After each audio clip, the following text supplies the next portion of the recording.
నమస్తే, welcome to our channel. This is Priyanka Rao. ఈరోజు మనతో పాటు ఉన్నారు facial cosmetic surgeon and hair transplant surgeon doctor Raghunatha Reddy గారు. అయితే చాలామంది ఆడవాళ్ళకి ఉన్న లిప్స్ని ఇంకొంచెం అందంగా చేసుకోవాలనుకుంటారు. అలానే లిప్స్లో చిన్న చిన్న పార్ట్స్ అంటే చిన్న చిన్న డ్యామేజెస్ కానివ్వండి, లేదంటే షేప్ అవుట్ ఉండడం కానీ ఇలాంటివి ఉంటూ ఉంటాయి. అయితే వీటిని సరి చేసుకోవడం వల్ల ఇంకొంచెం అందంగా కనిపిస్తూ ఉంటాము.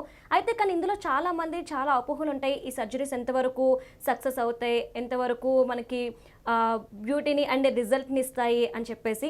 సో ఇలాంటి వాటన్నిటికీ కూడాను క్లారిటీ ఇవ్వడానికి ఈరోజు మనతో పాటు డాక్టర్ రఘునాథారెడ్డి గారు ఉన్నారు. సో వారితో మాట్లాడదాం. నమస్తే సార్. సార్, చాలామంది ఇప్పుడు లిప్ సర్జరీస్కి ఎక్కువ ఇంపార్టెన్స్ ఇస్తూ వస్తున్నారు ఇప్పుడున్న జనరేషన్ వాళ్ళందరూ కూడాను. అయితే ఉన్న లిప్ని ఇంకొంచెం అందంగా చేసుకోవడానికి ఎలాంటి సర్జరీస్ అనేవి మనకి అవైలబుల్గా ఉన్నాయి? అంటే మన ఎంటైర్ ఫేస్లో లిప్ అనేది చిన్న ఏరియానే కానీ but it gives lot of beauty అనమాట మన ఫేస్కి.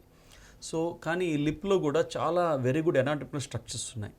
ఈ స్ట్రక్చర్స్ ఎప్పుడైనా డివేట్ అయినప్పుడు వాటిని మనం సర్జరీ చేసి కరెక్ట్ చేసుకోవచ్చు. ఈ స్ట్రక్చర్స్కి మనం ఒక ఫుల్నెస్ ఇవ్వచ్చు. అలాగే మనం డిఫరెంట్ కైండ్స్ ఆఫ్ ప్రొసీజర్స్తో మనం దీన్ని బ్యూటిఫై చేసుకోవచ్చు అనమాట లిప్స్ని. సో జనరల్గా ఈ లిప్స్లో ఏంటంటే మనకి మెయిన్ స్ట్రక్చర్స్ ఏంటంటే క్యూపిడ్స్ బో అంటారు మా అప్పర్ లిప్లో. సో ఈ క్యూపిడ్స్ బో ఎగ్జాక్ట్గా ఈ పైన ఉంటుంది చూసారా, మనకి లిప్ పైన ఈ సెంటర్కి వచ్చేసరికి దీన్ని క్యూపిడ్స్ బో అంటారండి. ఈ లిప్ పైన ఉంటుంది మనకి ఎత్తుగా ఒక వైట్ థింగ్, మనం లైట్ పడినప్పుడు షైన్ అవుతుంటుంది, దాన్ని వైట్ రోల్ అంటారు అనమాట. జనరల్గా మనకి ట్రామా అయినప్పుడు మనం సూచన చేసేటప్పుడు ఎగ్జాక్ట్గా ఆ వైట్ రోల్ని చూసుకొని ఆ వైట్ రోల్ని ఫస్ట్ స్టిచ్ చేసుకున్నప్పుడు మనకి లిప్ అలైన్మెంట్ దెబ్బతినదు అనమాట. ఇప్పుడు చాలా మందిలో హడావిడిగా బయట సూచన చేసినప్పుడు లిప్ అలైన్మెంట్ దెబ్బతిని కొంచెం పైకి కిందకు వస్తుంటుంది. ఇలా వచ్చినప్పుడు లిప్ని ప్రాపర్గా మనం అలైన్మెంట్గా చేసుకోవచ్చు సర్జరీ చేసుకొని. సో అంతే, అంటే నేను చెప్పిందంటే ట్రామాటిక్గా. అండ్ లిప్లు ఏంటంటే ఈ center part of the lip entire రెడ్గా ఉండే పార్ట్ని మనకి వర్మిలిన్ అంటారు అనమాట. Or the dry part of the lip అంటారు. మనకి ఈ dry part of the lip దాటి లోపలికి వెళ్ళినాక వెట్ పార్ట్ ఉంటుంది, అంటే మ్యూకోసా స్టార్ట్ అవుతుంది అనమాట. అంటే మనకి ఎక్కడైతే తడి ఉంటుందో దాన్ని వెట్ పార్ట్ అంటారు, ఎక్కడైతే డ్రైగా ఉంటుందో దాన్ని dry part or vermilion border అంటారు అనమాట. వెర్మిలియన్ అంటారు బేసిక్గా. And lower part of the లిప్లో కూడా మనకి వెర్మిలియన్ ఉంటుంది. ఈ సెంటర్లో మనకి ఎక్కడైతే ఎత్తు కనిపిస్తాయో వాటిని ట్యూబర్కల్స్ అంటారు అనమాట. అండ్ ఈ అప్పర్ పార్ట్ ఉండే బోర్డర్ని vermilion border and lower part ఉండే బోర్డర్ వర్మిలియన్ బోర్డర్ అంటారు. And edge of the lips ఏంటంటే మనకి ఎక్కడైతే ఎండ్ అవుతుందో వాటిని ఓరల్ కమేజర్స్ అంటారు అనమాట. సో ఇలా ఒక లిప్ యొక్క దీనిలో స్ట్రక్చర్స్ డిఫైన్ అయి ఉంటాయి మనకి. సో ఈ స్ట్రక్చర్స్ని మనము ఎక్కడ ఏ విధంగా సపోజ్ డిఫెక్ట్ ఉంటే ఆ డిఫెక్ట్స్ కరెక్ట్ చేసుకోవచ్చు. దీనిలో ఏంటంటే 2 టైప్స్ ఉంటాయి లిప్ కరెక్షన్లో. ఒకటి ఏంటంటే ట్రామాటిక్గా, అంటే మనకి యాక్సిడెంట్ వల్ల దెబ్బతిన్నప్పుడు వాటిని డిఫరెంట్గా సర్జరీస్ చేసి మనం కరెక్ట్ చేసుకోవాల్సి ఉంటుంది. జనరల్గా మనకి బ్యూటీ కోసం వచ్చేసరికి ఏంటంటే మనకి 2 థింగ్స్ ఉంటాయమ్మా. లిప్ ఆగ్మెంటేషన్ అంటారు, లిప్ రిడక్షన్ అంటారు. లిప్ ఆగ్మెంటేషన్ అంటే కొంతమందికి లిప్స్ ఎక్కువ కనిపించవు, నవ్వినప్పుడు టీత్ కూడా కనిపించవు. That is due to length of the lip. అంటే లెంత్ ఆఫ్ ద లిప్ పెరగటం వల్ల మనకి లిప్స్ ఎక్కువ కనిపించవు. వాళ్ళకి ఏంటంటే ఆగ్మెంటేషన్ చేస్తాం మనం. కొంతమందికి ఏంటంటే లిప్స్ బాగా పెద్దగా కనిపిస్తుంటాయి, కింద లిప్ కానీ అప్పర్ లిప్ కానీ, వాళ్ళకంటే లిప్ రిడక్షన్ సర్జరీ చేస్తాం. అంటే లిప్స్ని సైజ్ తగ్గిస్తాం అన్నమాట, రిడక్షన్ చేస్తాం. ఇవాళ నేను ఏంటంటే మీకు లిప్ రిడక్షన్ సర్జరీస్ గురించి ఫస్ట్ ఎక్స్ప్లెయిన్ చేస్తాను మీకు. Suppose if you see this guy, ఈ బాబుని తీసుకుంటే మీరు కుర్రోడిని 22 ఇయర్స్ అనమాట. ఈ బాబుకి 22 ఇయర్స్ కుర్రోడికి మీరు చూసానంటే ఈ అప్పర్ లిప్ కానీ లోయర్ లిప్ కానీ చాలా పెద్దగా ఉన్నాయి. సో ఆయన వచ్చింది మన కంప్లైంట్తో ఏమొచ్చారంటే, సార్ నాకు ఈ లిప్స్ చాలా పెద్దగా ఉన్నాయి, remaining thing I'm looking very good, you have to correct the lips అన్నారు. ఇట్లా లిప్స్ కరెక్ట్ చేసుకోవాలన్నప్పుడు ఏంటంటే మనకి మోస్ట్ ఇంపార్టెంట్ థింగ్ ఏంటంటే దీనిలో మార్కింగ్. ఎలా మార్క్ చేసుకుంటాం అంటే ఎక్కడంటే అక్కడ కట్ చేసి తీసేదానికి లేదు కదా. మనం చేసిన కాస్మెటిక్ సర్జరీ మనం ఎక్కడి నుంచి తీసామనేది, ఎక్కడి నుంచి కట్ చేసామనేది ఎవరికి కనిపించకూడదు. That is the most important thing in facial plastic surgery. ఏంటంటే మనం ఎక్కడ సర్జరీ చేసామనేది బయట వాళ్ళకి ఎక్కడ తెలియకూడదు. సో మనం ఏంటంటే ఫస్ట్ మార్క్ చేసుకొని ఆ మార్కింగ్ని లోపల నుంచి మనం ఇన్సెషన్ చేసి మనం రిమూవ్ ఎక్స్ట్రా లిప్, అంటే ఎక్సెసివ్ లిప్ ఎంత ఉందో దాన్ని రిమూవ్ చేసుకుంటాం. అంటే ఏంటంటే upper part of the lip, దాంతోపాటు చిన్న మజిల్ ఉంటుంది లోపల, ఆర్టికులర్ ఓరిస్ అని, దాన్ని ఒక వెజ్ షేప్లో కట్ చేసుకొని రిమూవ్ చేసుకున్నప్పుడు మనకి ఇట్లా బ్యూటిఫుల్ రిజల్ట్స్ వస్తుందన్నమాట ఆ పర్సన్కి. ఈ పర్సన్ చూస్తే మీరు అప్పర్ లిప్ లోయర్ లిప్ చాలా పెద్దగా ఉన్నాయి. అండ్ ఆయన రెస్టింగ్ పొజిషన్ అంటే రీపోజ్ పొజిషన్లో కూడా మనకి టీత్ ఎక్స్పోజర్. ఎందుకంటే మనకి లిప్ యొక్క వెయిట్ వల్ల లిప్ కిందకు వచ్చేస్తుంటుంది. వాళ్ళు ఎంత ట్రై చేసినా క్లోజ్గా ఉన్నకి ఆ క్లోజ్ కాకుండా ఉంటుంది అనమాట. దానివల్ల ఏంటంటే మనకి ఈ టీత్ ఎక్స్పోజర్ అనేది కనిపిస్తుంటుంది ఇట్లా పేషెంట్. ఇది మనకి సర్జరీ చేసినాక చూడండి ఎంత బ్యూటిఫుల్గా వచ్చింది లిప్ అనేది, నార్మల్గా వచ్చిందనమాట. సేమ్ పేషెంట్ మనం ప్రొఫైల్ వ్యూలో చూసుకున్నప్పుడు we can make out the gap, interlabial gap అంటారు అనమాట. ఎందుకంటే ఇంటర్లేబియల్ లిప్స్ క్లోజ్ కాలేదు కాబట్టి. సర్జరీ చేసినాక మనం చూడండి క్లియర్ కట్గా లిప్స్ క్లోజ్ అయిపోయినాయి. సేమ్ థింగ్, దీన్ని ప్రొఫైల్ వ్యూ అంటారు అనమాట మనకి. సో నెక్స్ట్ కేసు వచ్చేసరికి మనకి ఈ పేషెంట్ వచ్చేసేసి ఆస్ట్రేలియాలో చదువుకుంటున్నారు. ఈయనకి లోయర్ లిప్ చాలా పెద్దగా ఉండటం వల్ల ఏంటంటే ఈయన డార్క్ కలర్ ఉన్నారు.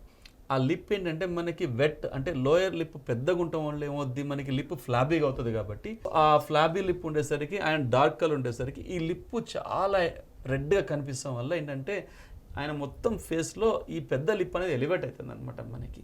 సో ఆయనకి ఏంటంటే మనం లోయర్ లిప్ సర్జరీ చేసి కంప్లీట్గా లోయర్ లిప్ని సైజ్ రెడ్యూస్ చేసామండి. ఇది మనకి ఫ్రంటల్ వ్యూలో. సేమ్ పర్సన్ ఇఫ్ ఇసి ఇది ఆబ్లిక్ వ్యూలో అనమాట. చూడండి ఈ అప్పర్ లిప్ లోయర్ లిప్ ఎంత పెద్దగా ఉందో ఇక్కడ కరెక్ట్ అయిపోయింది, మనకి కరెక్ట్ అయిపోయి చిన్నగా అయిపోయింది అనమాట. నెక్స్ట్ పేషెంట్ వచ్చేసరికి తను ఒక Somalian patient. She has 2 problems. ఆమెకి 2 డిఫెక్ట్స్ ఉన్నాయి. స్మైల్ చేసినప్పుడు ఏంటంటే మనకి గమ్మీ స్మైల్ కనిపిస్తుంటుంది. ఆ గమ్మీ స్మైల్ ఎందుకంటే మనకి ఈ అప్పర్ జా వచ్చేసరికి బాగా లెంతీగా ఉండటం వల్ల తనకి ఈ గమ్మీ స్మైల్ కనిపిస్తుంది. దీని ఏంటంటే వర్టికల్ మ్యాక్యులర్ ఎక్సెస్ అంటారు. ఈ పేషెంట్లో మేము 2 సర్జరీస్ ప్లాన్ చేసాం. ఒకటి ఏంటంటే ఈ వర్టికల్ మ్యాక్యులర్ ఎక్సెస్ మనం తగ్గించుకునేకి అప్పర్ జా సర్జరీ చేసాం, ఆర్థోగ్నాటిక్ సర్జరీ. ఆ లోయర్ లిప్ వచ్చేసరికి మనకి బాగా లావుగా ఉండి ఫ్లాబీగా ఉంది, ఓపెన్ అప్ అయిపోయింది అన్నమాట. సో తనకేంటంటే ఈ లోయర్ లిప్ సర్జరీ చేసి మనము ఈ పొజిషన్ తీసుకొచ్చాము, అంటే లిప్ లెంత్ తగ్గించాము మనము కంప్లీట్గా. అండ్ వన్ మోర్ థింగ్ ఏంటంటే ఆమెకు ఆర్థోగ్నాటిక్ సర్జరీ చేసి ఆ గమ్మీ స్మైల్ని తగ్గించేసాం. సో హర్ ఫేస్ ఏంటంటే లాంగ్ ఫేస్ నుంచి ఆమెకి రౌండ్ ఫేస్ అయిపోయింది. She is looking very beautiful. So next case ఏంటంటే మనకి ఈ పేషెంట్ చూడండి ఇక్కడ అప్పర్ లిప్లో ట్యూబర్కల్స్, అంటే ఈ పార్ట్ని చూసారా ట్యూబర్కల్స్, ఇవి చాలా ఫ్లాబీగా ఉన్నాయన్నమాట ఆయనకి ఈ ట్యూబర్కల్స్ అనేది. So what I have done in this case ఏంటంటే ఈయనకి ఇక్కడ ముస్టాచ్ కూడా లేదు, ఎందుకంటే ఈయన cleft lip patient. So what I done in this patient ఏంటంటే మనకి ఈ క్లెఫ్ట్ లిప్ ఏరియాలో మనం హెయిర్ ట్రాన్స్ప్లాంటేషన్ చేసాము. ఈ లోయర్ పార్ట్ చూసారా మీరు, ఈ ఫ్లాబీనెస్ని మనం కంప్లీట్ తగ్గించేసాము. ఎందుకంటే ఆ ట్యూబర్కల్స్ని ఎక్సైజ్ చేసి ఆ ఎక్సెస్ ఫ్లాబీ ట్యూబర్కల్స్ని మనం ఎక్సైజ్ చేసి దాని లిప్ని స్ట్రైట్గా మనకి టఫ్గా చేసాం, టాట్ అంటారు అనమాట, అంటే టాట్గా చేసాం లిప్ని. ఇక్కడున్నట్టుగా లిప్ లూజ్గా కనిపించట్లేదు చూడండి, లిప్ చూడండి ఎంత ఫ్లాబీగా లూజ్గా ఉందో, ఇక కరెక్ట్ అయిపోయి మనకి టాట్గా కనిపిస్తుంది లిప్ అనేది. So we have done 2 surgeries in this case అనమాట.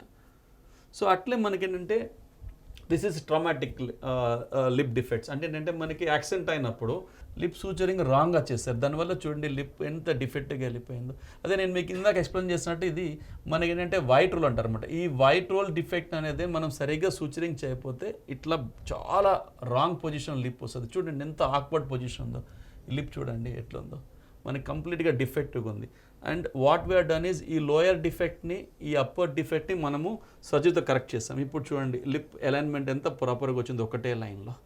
సో లోయర్ పార్ట్ కూడా మనకి కరెక్ట్ అయిపోయింది. సో ఇలాగే ఏంటంటే మనము ఏ రకమైన లిప్నైనా కూడా మనము సర్జరీతో రిడక్షన్ చేయొచ్చు, ఆగ్మెంటేషన్ చేయొచ్చు. రిడక్షన్ అంటే ఏంటంటే మనకి డిఫెక్ట్స్ ఉన్న వాటిని కరెక్ట్ చేసుకోవచ్చు సర్జరీతో. ఆగ్మెంటేషన్ అంటే మనకి లిప్ చిన్నగా ఉందనుకోండి, ఆ చిన్నగా ఉండే లిప్ని మనం ఆగ్మెంట్ చేసుకొని పౌటింగ్ చేసుకోవచ్చు, అంటే లషీగా చేసుకోవచ్చు లిప్ని బ్యూటిఫుల్గా. సో ఈ పేషెంట్ ఏంటంటే కంప్లీట్గా ఇది ట్రామాటిక్ కేసు అనమాట. అంటే ఒక మనకి కరెంట్ షాక్ తగిలి లోయర్ లిప్ అప్పర్ లిప్ మొత్తం బర్న్ అయిపోయినాయి. ఇట్లా కేసులు ఏంటంటే మనకు ఒక స్ట్రక్చర్ ఇస్తే చాలు, 100% మనం బ్యూటిఫుల్గా చేయలేము, ఒక స్ట్రక్చర్ ఇస్తే చాలు. ఇవి ఏంటంటే మనకి రీకన్స్ట్రక్టివ్ సర్జరీస్ అంటారనమాట. సో ఈ పేషెంట్కి ఏం చేసామంటే ఈ సైడ్స్ ఉన్న టిష్యూ తీసుకొని వాటిని ముందుకి పుష్ చేసుకొని మనం ఒక లిప్ లాంటి స్ట్రక్చర్ ఇవ్వగలిగాం ఈ పేషెంట్లో మనకి. So this is after surgery. ఎంత బ్యూటిఫుల్గా చూడండి ఆఫ్టర్ సర్జరీ, అంటే ఒక స్ట్రక్చర్ అయితే మనం ఇవ్వగలిగాం ఈ పేషెంట్కి. 100% మనకి ఇక్కడ లిప్ అనేది లేదు, ఇక్కడ మనం లిప్ క్రియేట్ చేయగలిగాము. సో అంటే ఇట్లా బాగా డిస్ట్రక్టివ్ కేసులు ఏంటంటే మినిమం అప్ టు 75 to 80% వరకు తీసుకొని రాగలము, అంతకంటే 100% అయితే మనం ఇవ్వలేము. ఇట్లా ఏంటంటే మనం అన్ని రకాల ప్రొసీజర్స్ చేసుకోవచ్చు అండి లిప్ని ఏ డిఫెక్ట్ ఉన్నా కరెక్ట్ చేసుకొని మనం బ్యూటిఫుల్గా చేసుకోవచ్చు లిప్స్ని. సార్ ఈరోజు మాకు చాలా మంచి విషయాన్ని తెలియజేశారు. ఎందుకంటే చాలా మందికి యాక్సిడెంట్ అయిన తర్వాత కానివ్వండి, లేదంటే చిన్న చిన్న ఇన్సిడెంట్స్ వల్ల కూడా వాళ్ళు లిప్స్ అనేవి షేప్ అవుట్ అయిపోవడం లాంటివి జరుగుతుంటాయి. అయితే వాళ్ళకంటూ ఒక ట్రీట్మెంట్ ఉంది. ట్రీట్మెంట్ తర్వాత వాళ్ళు కూడా నార్మల్ పీపుల్స్‌లా ఉండొచ్చు అనడానికి ఎలాంటి సర్జరీస్ అలానే ఎలాంటి ట్రీట్మెంట్ అవైలబుల్‌గా ఉందనేది మీరు మాకు చాలా చక్కగా తెలియజేశారు. Thank you so much sir. Thank you.